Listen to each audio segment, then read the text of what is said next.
আজকে আমরা শুনব পবিত্র নীলষষ্ঠীর ব্রত কথা। এই ব্রত মা ষষ্ঠীর আশীর্বাদে সন্তানের মঙ্গল ও সুস্থতার জন্য পালন করা হয়। চলুন শুরু করি এই অলৌকিক ও পুণ্যদায়ক কাহিনী। এক দেশে এক ব্রাহ্মণ আর ব্রাহ্মণী বাস করতেন। তারা অতি ভক্তি করে সমস্ত বার ব্রত পালন করতেন, তবুও তাদের সন্তান একটাও বাঁচল না।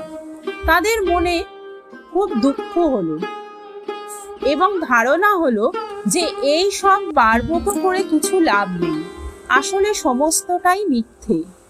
এই বলে তারা দুঃখে সব ছেড়ে ছুঁড়ে দুজনে কাশী চলে গেলেন।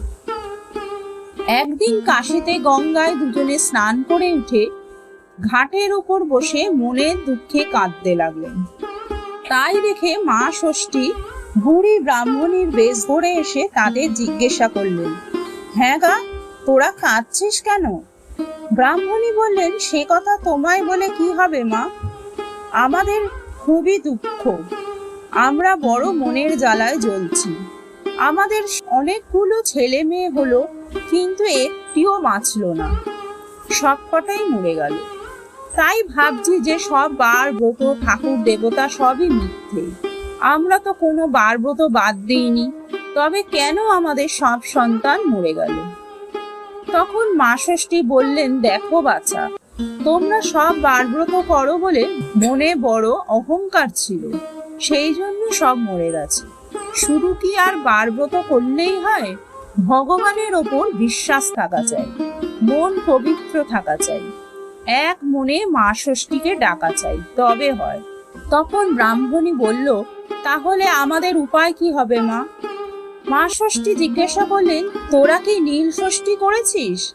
ব্রাহ্মণী বলল, সে কি মা, ওই এমন ব্রত তো আমরা জানি না।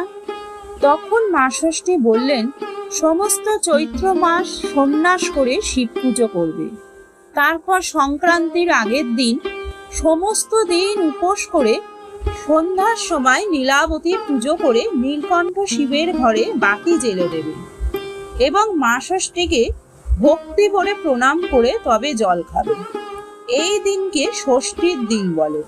যারা নীল ষষ্ঠী করে তাদের ছেলে মেয়ে কখনো অল্প বয়সে মরে না। এই কথা বলে মা ষষ্ঠী অদৃশ্য হয়ে গেল। তারপর ব্রাহ্মণ ব্রাহ্মণী দেশে ফিরে গিয়ে খুব ভালো করে নীল ষষ্ঠীর পুজো আরম্ভ করলো। এরপর তাদের যতগুলো ছেলে মেয়ে হলো সবাই বেঁচে রইল।